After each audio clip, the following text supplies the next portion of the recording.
आणि असे व्हिज्युअल दाखवणं सुरू केलं की जसं काही कनेक्टिंग लिंकच तुटली। जिनको कुत्ता नहीं पहुंचता वह आजकल सोशल मीडिया पर आकर सबको गाली देते हैं, मुख्यमंत्री को भी गाली देते हैं। ऐसे कुछ भाड़े के टट्टे एखाद कोटी खोटारडे लोक मेल्यानंतर ते पैदा झाले असते आणि लाजे वाटत नाही खोटं बोलायला। ते हे शेरे सवार ही मैदाने जंग में यांच्या थोबाडावर टिचून कनेक्टिंग लिंकचा विषय देखील मोठ्या प्रमाणात गाजला। आणि मला तर कधी कधी आश्चर्य वाटतं, काही लोक तर असे आहेत की एखाद कोटी खोटारडे लोक मेल्यानंतर ते पैदा झाले असते आणि लाजे वाटत नाही खोटं बोलायला। कनेक्टिंग लिंक सुरू झाल्यानंतरही दुसऱ्या दिवशी टीव्हीवर येऊन खोटं बोलतात। एखाद कोटी, जयंतराव तुम्ही हसू नका, मी तुम्हाला नक्की सांगतो आपल्याकडे काही हे नाही आहे, पण 1 कोटी खोटारडे मेल्याशिवाय पैदाच नाही होऊ शकत। पण मी तुम्हाला सांगतो, एक लक्षात ठेवा, खरं म्हणजे कनेक्टिंग लिंकचं काय झालं तर आपण सगळ्यांनी बघितलं, खोटारडेपणा सगळा बाहेर आला। पण त्याच वेळी महायुती सरकारची हिम्मत होती म्हणून आम्ही कनेक्टिंग लिंक बांधून दाखवली। ज्यावेळी कोकण रेल्वे बांधायची वेळ आली त्यावेळी असंच लोक म्हणायचे ही रेल्वे चालू शकणार नाही, हे बांधू नका, इथे दरड कोसळते। पण मधु दंडवते नावाच्या एका व्यक्तीमध्ये हिम्मत होती, त्यांनी सांगितलं बांधणार, आणि ती बांधली। बांधल्यानंतर जवळपास 15 वर्ष दरवर्षी दरड कोसळायची, पण त्या प्रत्येक वर्षी आपण शिकायचो आणि त्या ठिकाणी काही ना काही काम करायचो आणि ती दरड कोसळणं बंद करायचो। आज विचार करा, या भीतीने जर कोकण रेल्वे तयारच केली नसती तर काय अवस्था राहिली असती। आणि म्हणून हा जो ही जी मिसिंग लिंक आहे, या मिसिंग लिंकचा इतिहासही असाच आहे। ज्यावेळी मागचं आघाडीचं सरकार होतं, त्या आघाडीच्या सरकारमध्ये या मिसिंग लिंकच्या संदर्भातला प्रस्ताव तयार झाला आणि त्या सरकारच्या माननीय मुख्यमंत्री महोदयांनी 2 पानी नोट लिहून 14 कारण सांगून ही मिसिंग लिंक करता येणार नाही अशा पद्धतीनं फाईल बंद केली।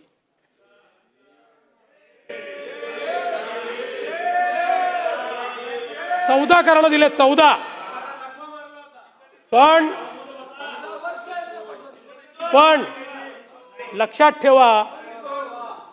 ठेवा, गिरते हैं शेरे सवार ही मैदाने जंग में,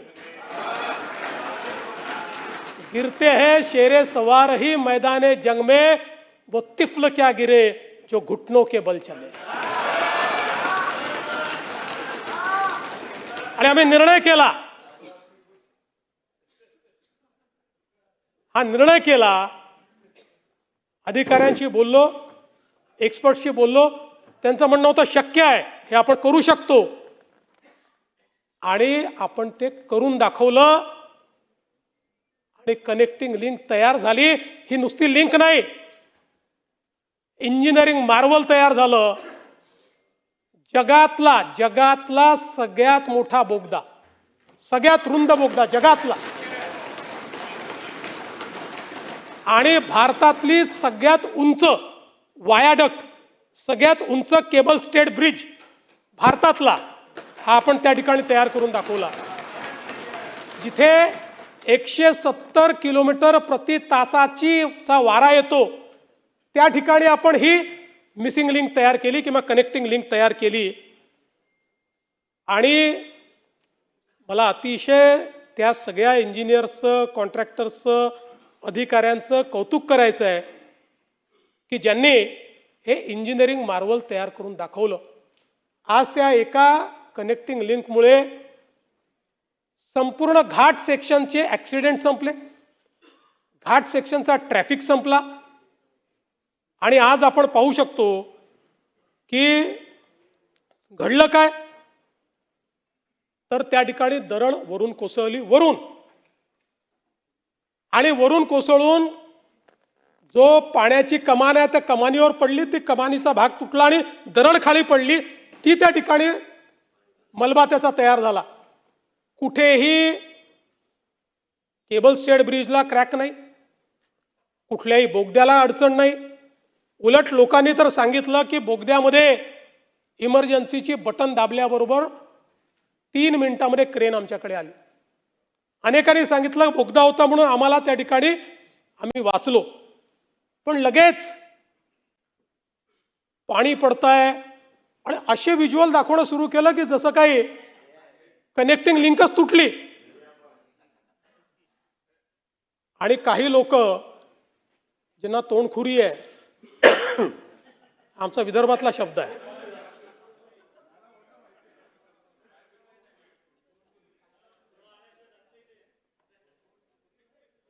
ते असे सुरू पडले की जणू काही 7,000 कोटी पाण्यात गेले.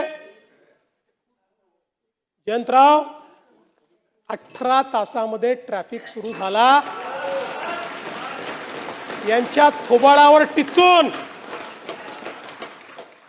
आणि सवाल हा नाही आहे, अरे देवेंद्र फडणवीसला शिव्या द्या, त्याला सवय आहे, शिव्या प्रूफ आहे मी. कारण जीवनात एकच गोष्ट शिकलो, आजपासून 10 वर्षांनी हे शिव्या देणारे दिसणार नाही, पण ती कनेक्टिंग लिंक असेल आणि देवेंद्र फडणवीसचं आणि एकनाथ शिंदेचं नाव असेल. पण माझा आक्षेप या गोष्टीला आहे, मला बदनाम करा पण महाराष्ट्राला बदनाम करू नका.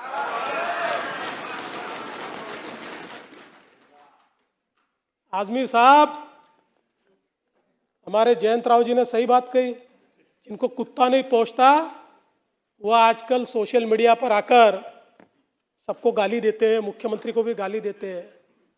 ऐसे कुछ भाड़े के टट्टे इस मिसिंग लिंक के बारे में भी पैसा ले लेकर सोशल मीडिया पर लिख रहे थे. उनको भी कह देना चाहता हूं, अगर महाराष्ट्र का अपमान करोगे छोड़ूंगा नहीं.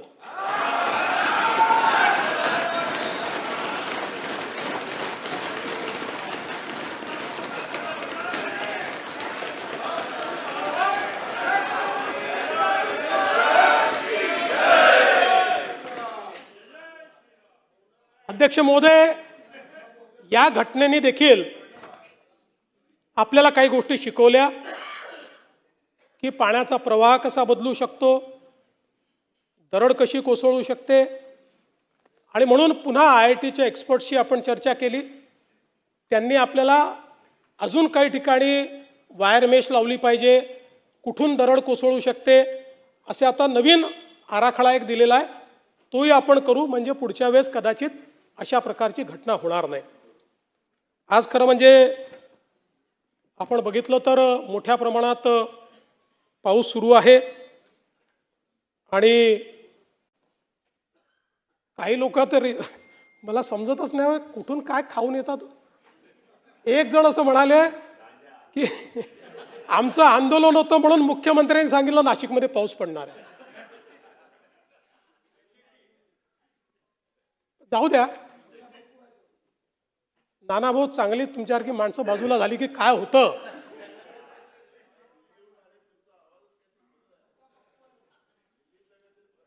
नाही नाही, काय नाही. पण मोठ्या प्रमाणात आज नाशिकला पाऊस चाललेला आहे. जवळपास त्र्यंबकलाही 252 mm पाऊस तिथे पडलाय. पण सगळ्यात जास्त जी परिस्थिती आज आपल्याला गंभीर दिसते ती विशेषतः वसई विरारची परिस्थिती आपल्याला तिथे गंभीर दिसते. जवळपास रोज 100 mm पेक्षा जास्त पाऊस 1 जुलैपासून त्या ठिकाणी चाललेला आहे आणि त्यात 6 जुलैला 325 मिलीमीटर, 7 जुलैला 202 मिलीमीटर आणि जवळपास 72 तासात 672 मिलीमीटर इतका पाऊस त्या ठिकाणी पडलाय. तिथे NDRF आणि SDRF दोन्हीच्या ज्या कंपन्या आहेत त्या ठिकाणी ठेवलेल्या आहेत. सगळ्या मोबाईल कंपन्यांची चर्चा करून, कारण मोबाईलचं नेटवर्कही तिथे गेलं आहे, कारण